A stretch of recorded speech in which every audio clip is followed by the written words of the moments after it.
I'm Adiola Emile, a student of Brave Achievers. I'm here to share with you a few lessons out of a multitude which I've learned from July's virtual presentation pro series. First is time. Adding time to reading. I've been able to read 25 pages within an hour, and to me that's an achievement, because before now I could read a book for 2 weeks and even more. Number 2 is email etiquette. How do you send an email to an employer and even an employee? Now, I would like to share with you a few tips you can use to make your email more presentable even without seeing the person.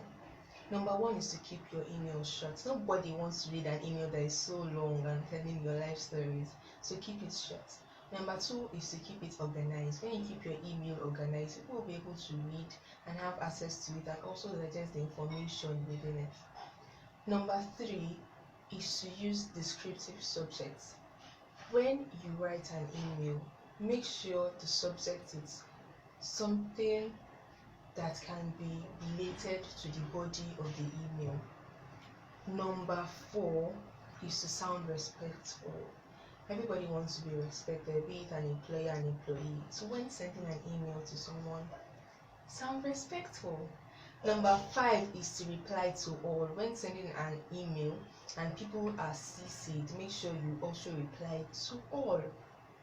Now, I've shared with you 2 lessons I've learned from July Virtual Presentation Pro Series. Now let's move to the third and the last one for now. The third and the last one is virtual etiquette. Now, what are the things we need to do before, during, and after a meeting? For example, before a meeting, you should have sent an announcement or maybe the minute of the previous meeting to everyone. You could have sent notifications before the meeting so that others will attend. Before a presentation, you should be prepared, of course. You don't want to come with an empty head. You should be prepared. You should check your audio and your video and to know if they are working well. During the presentation, for example, you can assign a facilitator, so the facilitator will be able to help you check the chat and to do other things. And just in case there are technical issues, the person will be able to help out. During the meeting also, you want to make your presentation brief, so nobody wants to listen all day to one thing, so you should make it brief and concise. You can also make your presentation interactive, interact with others, hear from others, and get feedbacks. After the presentation, the appropriate thing for you to do is to send the deck or the minutes of the presentation after the presentation, so that even those that wanted to attend but couldn't because of one thing or the other will be able to learn from it. Another thing you can do is to send a feedback form. When you send a feedback form, you'll be able to know how you presented and what others want to be presented to. So you see, I've learned a lot from July's Virtual Presentation Pro series organized by Brave Achievers International Foundation. Thanks for listening. Bye. Hi, I'm Adiola Emile, a security analyst. I'm the facility manager for Brave Achievers International. I'm also one of the participants in the just concluded Presentation Pro series for the month of July. I learned quite a number of things in this just concluded Presentation Pro series. I learned about the core tenets of remote working and also rules of virtual meeting etiquette, just to mention few. Let me share with you what I learned about feedback metrics, what you should have in mind before and during virtual presentation.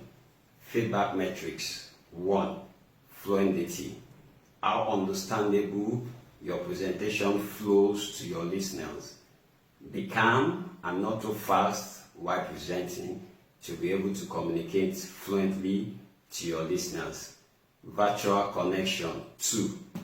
How well you connect to your viewers on screen. You should be able to look straight to your audience, eyeball to eyeball.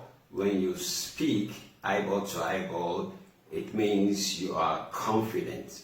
3. Posture. How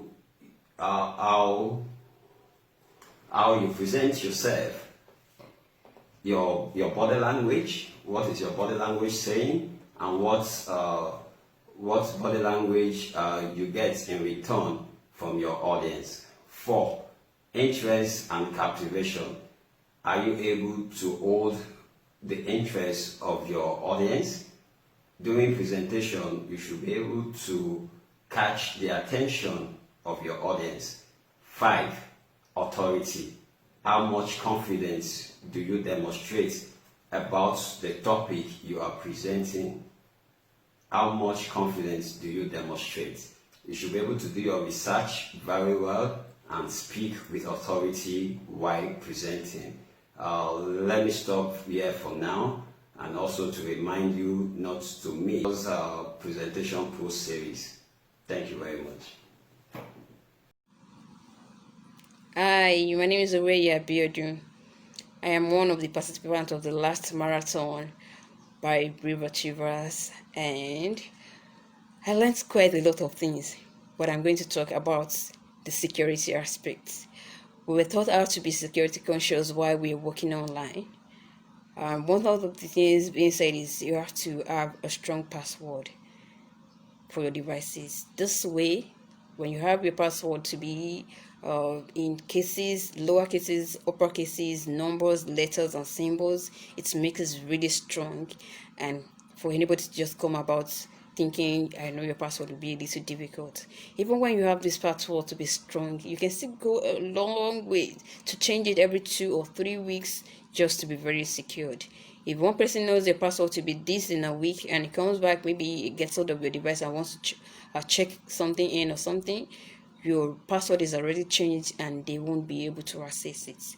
All right, backing up your data is one of the things you're supposed to do to be security conscious. If you have your data on your phone, you can have it on your system, you can still have it on your flash. So if something happens to one, you can always fall back to the others. That way you know you're not losing data. Then updating your system helps you a lot to keep your system running, and it helps you to fight against hackers and all that. Then it is very good for you to have antivirus on your system, because we use Wi-Fi, you use chargers, you use people's flashes on your devices. So when you have this antivirus, even when these things carry virus, it's going to inform you and let you know it is not safe for your device. So this way you know you are protected. Another way is you should be very vigilant. When we go on our device at times, when you're on your laptop, you see some information popping up like upgrade or something, then don't ignore. Some people just don't know about this and they won't even see it popping up. But when you're vigilant, you see it popping up and you know, all right, this is telling me there's a threat to my system. This is telling me I should upgrade. This is telling me there are some things you don't even understand. You don't need to know everything. You can always ask other people to show you. They will let them tell you what you're supposed to do. Don't ignore informations. Don't ignore things. Be vigilant, and it will help you secure your data and your system properly. And one other thing I learned was we have people around us to help us. God has created people to uplift each other. So when you're going through anything, you can always reach out to people to help you. Thank you.